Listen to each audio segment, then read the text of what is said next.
El COVID-19 es oficialmente una pandemia. We have therefore made the assessment that COVID-19 can be characterized as a pandemic. Italia vive sus peores horas desde el fin de la Segunda Guerra Mundial. Es el país más golpeado por el COVID-19 con la mayor tasa de mortalidad. Primero China, luego Italia y España, y ahora Estados Unidos. La primera potencia mundial es ahora el país con más contagios y más muertes por coronavirus. To unleash the full power of the federal government in this effort today, I am officially declaring a national emergency. Científicos de muchos países están trabajando en laboratorios alrededor de todo el mundo para encontrar una vacuna. Y en esa carrera, algunos proyectos ya han empezado la fase de pruebas en humanos, tan solo 3 meses después.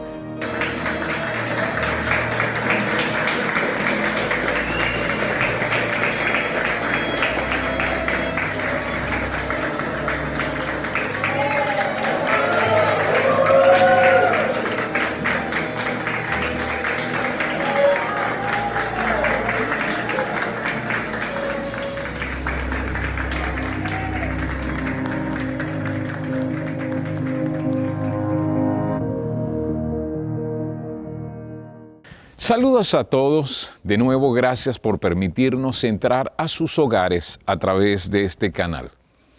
Y qué bueno que estás dispuesto hoy a reflexionar, a encontrar algunas respuestas de parte de Dios para nosotros.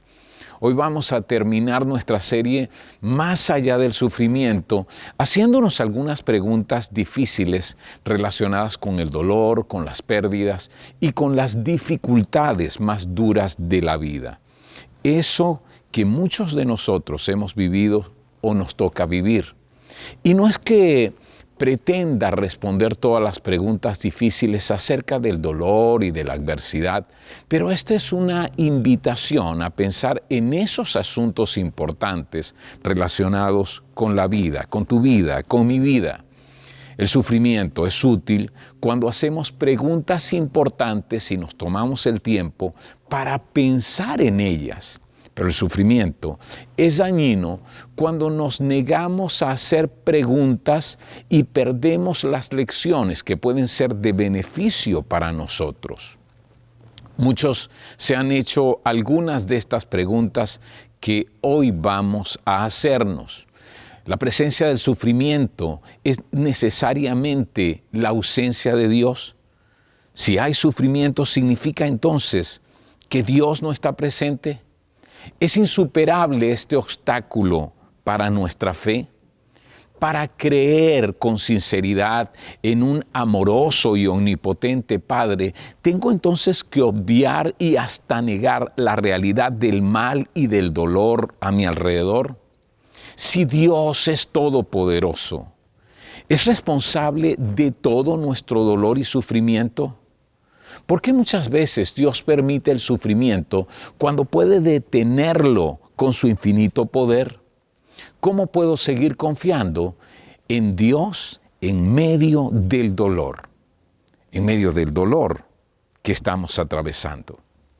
Lo primero que debemos saber es que muchas veces las respuestas sobre el por qué Dios permite una pérdida en particular o una adversidad que produce profundo dolor, muchas veces las respuestas a esto están fuera de nuestra capacidad de comprensión. Otras veces las respuestas a ese por qué no serán reveladas, entonces quedan fuera de nuestro conocimiento. Veamos nuestras limitaciones para comprender el propósito del sufrimiento y por qué Dios lo permite o lo dispone. Así que comencemos con un ejercicio de imaginación. Imagínese a un oso en una trampa y a un cazador que por lástima quiere liberarlo. Trata de ganarse la confianza del oso, pero no lo puede hacer, así que tiene que inyectarle un anestésico que lo adormezca. El oso, sin embargo, piensa que esto es un ataque y que el cazador quiere matarlo. No se da cuenta de que esto lo hace por compasión. Entonces, para sacar al oso de esa trampa, el cazador tiene que empujarlo más adentro para soltar la tensión del resorte. Si el oso está allí medio consciente, en ese momento se convence aún más de que el cazador es su enemigo y de que está, digamos, causándole más sufrimiento y más dolor. Sin embargo, sabemos que el oso está equivocado y llega a esta falsa conclusión porque no tiene la inteligencia ni el conocimiento de este ser humano, es decir, el cazador que trata de liberarlo. A veces Dios hace lo mismo con nosotros y no comprendemos el por qué hace lo que hace más de lo que el oso comprende la motivación del cazador. Así como el oso debió haber confiado en el cazador, también nosotros debemos confiar en Dios. Estaría de acuerdo que la diferencia entre nosotros y Dios es mayor a la diferencia entre nosotros y un oso. ¿Cómo puede un simple y limitado ser humano estar seguro de que la infinita sabiduría y, digamos, esa sabiduría de Dios no toleraría ciertos sufrimientos de corto alcance a fin de obtener más bienes de largo alcance que hoy no podemos ver? Ahora, ¿es Dios responsable de todo nuestro dolor y de todo nuestro sufrimiento? Esa es una buena pregunta. Después de la creación, Dios mismo declaró que el mundo era bueno, pero la gente era libre de escoger amar o de alejarse de Dios. Por eso nuestro mundo es un lugar en el que el pecado es posible con entera libertad, esa que tenemos. Y por lo tanto, esa potencialidad para el pecado la llevó a cabo la gente, no Dios. La responsabilidad y culpa a la larga cae en nosotros. Él hizo su parte a perfección. Nosotros somos los únicos que lo hemos arruinado. Entonces, ¿por qué Dios no creó un mundo sin la libertad para escoger el mal? Así las cosas hubiesen sido distintas. Bueno, porque ese hubiese sido un mundo sin humanos. Hubiera sido un lugar sin odio, sí. Un lugar sin los sufrimientos que nuestras decisiones egoístas están dejando, sí. Pero también hubiera sido un mundo sin amor, sin ese valor que es el valor más alto del universo. Ese bien supremo nunca se hubiese podido experimentar, porque el verdadero amor, nuestro amor a Dios, nuestro amor a cada uno a nuestro alrededor, debe involucrar una decisión. Sin embargo, al concedernos esa elección, viene la posibilidad de que la gente escoja el odio en lugar del amor. Y sabemos todo el dolor que el odio ha traído a la historia de la humanidad.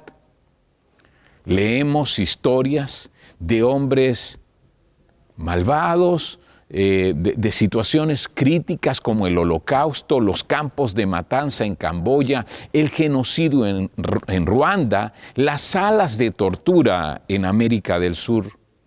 Pero, ¿por qué muchas veces Dios permite el sufrimiento cuando puede detenerlo con su infinito poder?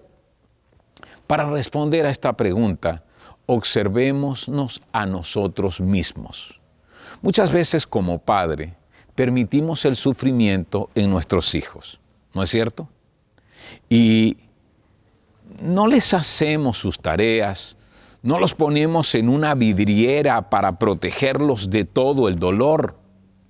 Recuerdo cuando una de mis hijas, con 4 años, tenía mucho miedo de estar en la piscina con los otros niños y los instructores que le enseñaban a nadar.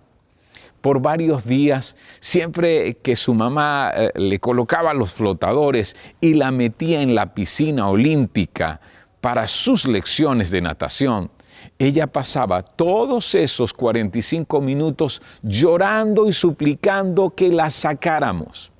Su mamá me pedía que la rescatáramos de su sufrimiento y yo le decía que era necesario todo ese tiempo de incomodidad para que se adaptara y lograra maniobrar, aprendiendo a manejarse en el agua. Le decía, no te preocupes, ella lo va a lograr. A las siguientes semanas, finalmente, mi hija se adaptó. Y desde el agua nos gritaba, papá, mamá, mira cómo nado. Estaba tan satisfecha con ella misma por su confianza que se le olvidó todo eso que había pasado. Se le había olvidado su sufrimiento. Esta vez el dolor fue algo bueno para ella y yo tuve la inteligencia suficiente para preverlo. Sin duda, Dios es mucho más sabio de lo que yo fui con mi hija. Dios es suficientemente sabio como para prever que necesitamos algún dolor por algunas razones que no comprendemos, pero Él ve que es necesario para algún bien final. Por lo tanto, no es malo permitir que exista el dolor. Hay tiempos cuando Dios permite el sufrimiento y nos priva de los pequeños bienes a fin de llevarnos hacia el crecimiento moral y espiritual. Sabemos que el carácter moral se forma a través de las privaciones, de superar obstáculos, de soportar a pesar de las dificultades. La valentía, por ejemplo, sería imposible en un mundo sin dolor. Santiago, el hermano de Jesús, habla de cómo el sufrimiento puede producir en nosotros crecimiento. Y esto es lo que escribe en Santiago, en el capítulo 1, versículos 2 al 4, dice, amados hermanos, cuando tengan que enfrentar problemas, considérenlos como un tiempo para alegrarse mucho, porque ustedes saben que siempre que se pone a prueba la fe, la constancia tiene una oportunidad para desarrollarse. Así que dejen que crezca, pues una vez que su constancia se haya desarrollado plenamente, serán perfectos y completos y no les faltará nada. Santiago da por sentado que aunque seamos seguidores de Jesús y tengamos a Dios como Padre, por confiar en que Él llevó el castigo, en que Jesús llevó el castigo que merecíamos y nos ha dado su herencia. Aún así vamos a tener pruebas, pero que es posible sacar provecho de ellas. Cuando dicen considérenlo como un tiempo para alegrarse mucho, no está planteando que debes fingir que estás alegre cuando te enfrentes al dolor, sino más bien se trata de una perspectiva positiva, porque las pruebas pueden producir crecimiento en tu vida. Santiago nos dice que debemos convertir nuestras dificultades en periodos de aprendizaje, en periodos de crecimiento. Los tiempos difíciles pueden desarrollar constancia y esto nos lleva a una madurez cada vez más plena.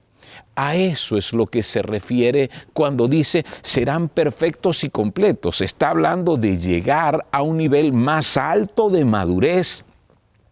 También el apóstol Pablo testificó de este efecto acrecentador del sufrimiento cuando escribió en Romanos 5, 3 al 5. También nos alegramos al enfrentar pruebas y dificultades porque sabemos que nos ayudan a desarrollar resistencia y la resistencia desarrolla firmeza de carácter y el carácter fortalece nuestra esperanza segura de salvación. Y esa esperanza no acabará en desilusión, porque sabemos con cuánta ternura nos ama Dios, porque nos ha dado el Espíritu Santo para llenar nuestro corazón con su amor. Pablo nos está recordando que en el futuro vamos a triunfar, pero que ahora mismo tenemos que luchar. Y esto significa que experimentaremos dificultades que nos ayudarán a crecer.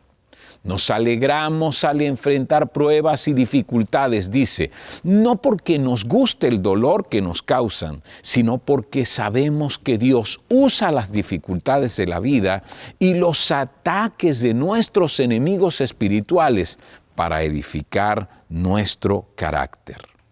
Los problemas que encontramos acrecentan nuestra resistencia y perseverancia, que a su vez fortalece nuestro carácter, profundiza nuestra confianza en Dios y nos da gran seguridad acerca del futuro.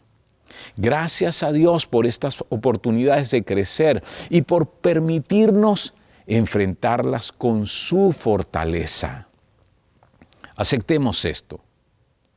Aprendemos de los errores que cometemos y del sufrimiento que muchos de nuestros tropiezos traen. También aprendemos del sufrimiento de las faltas de otros contra Dios y contra la gente que nos rodea.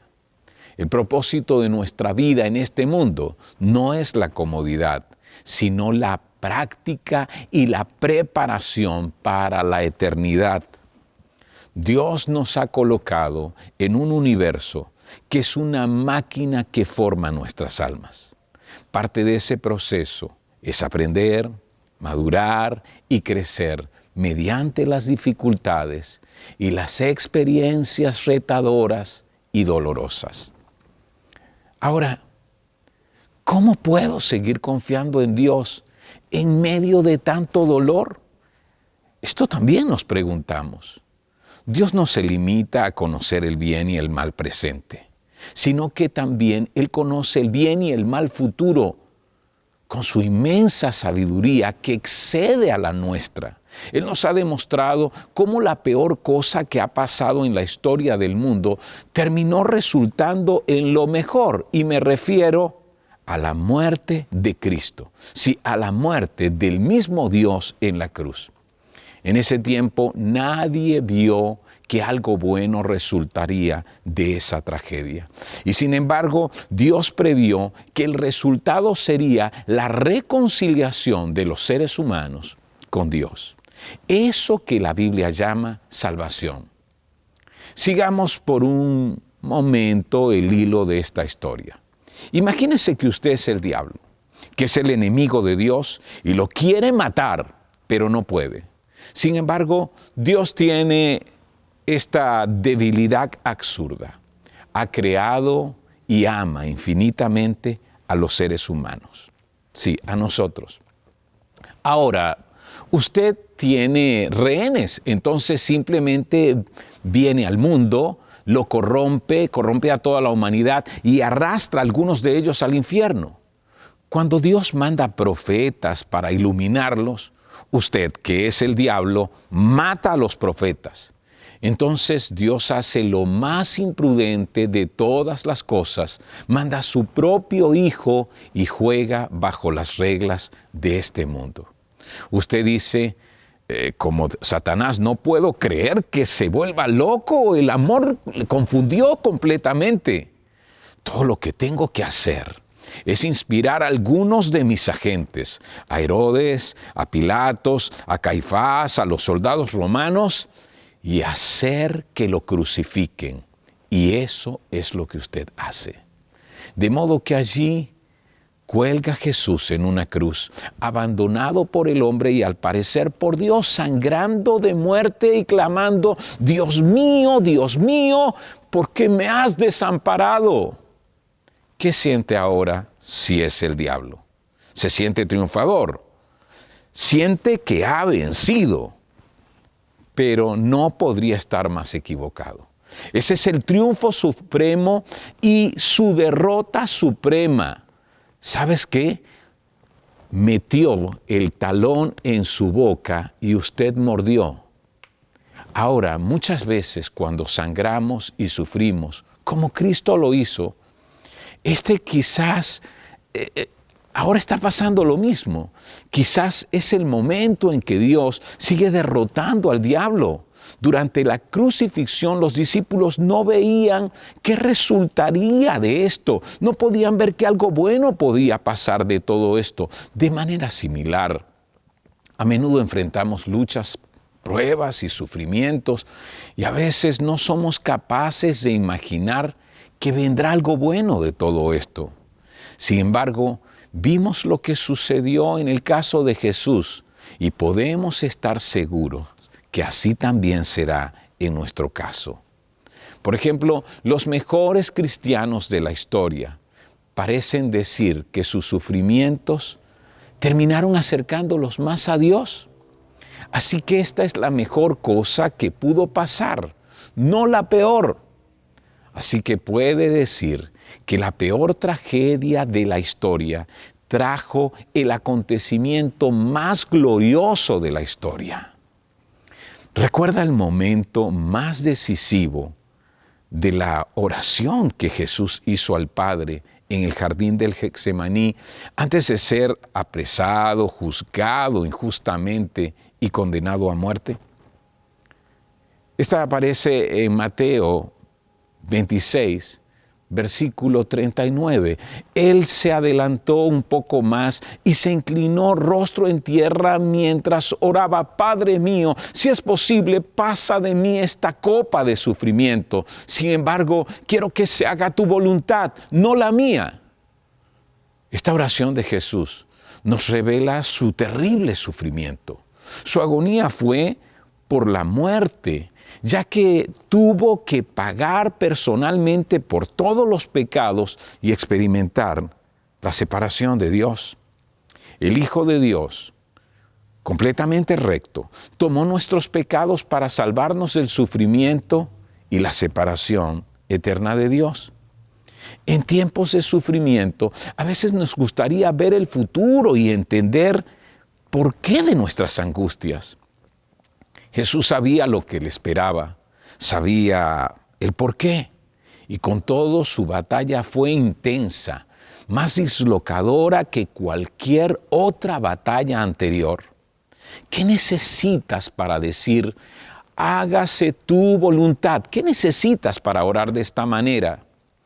Se necesita confianza en los planes de Dios, oración, obediencia en cada paso del camino.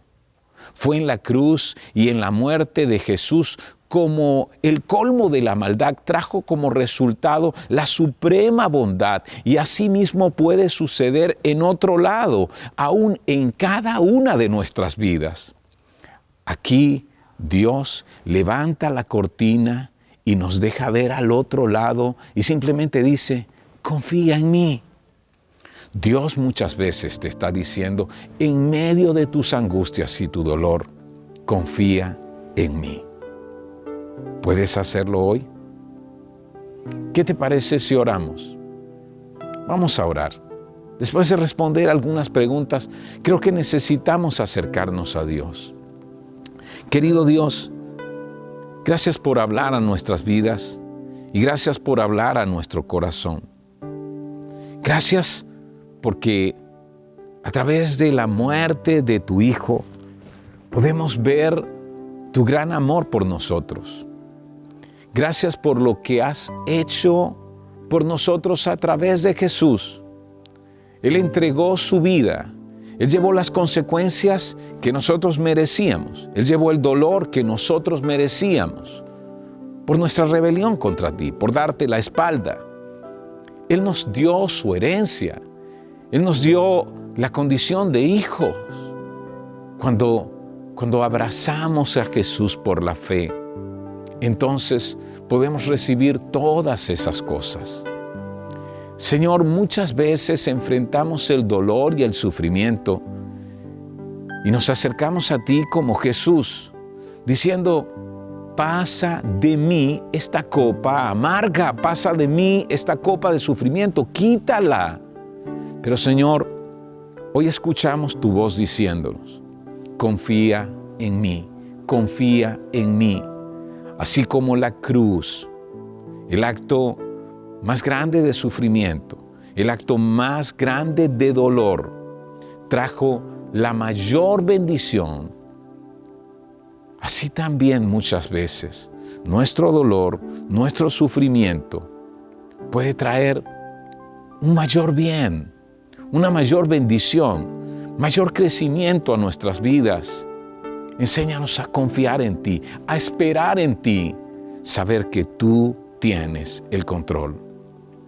Gracias porque tú puedes llevarnos más allá del sufrimiento, para crecer, para ser fortalecidos, para mirar con esperanza lo que tú harás. Gracias, Señor. Amén y amén.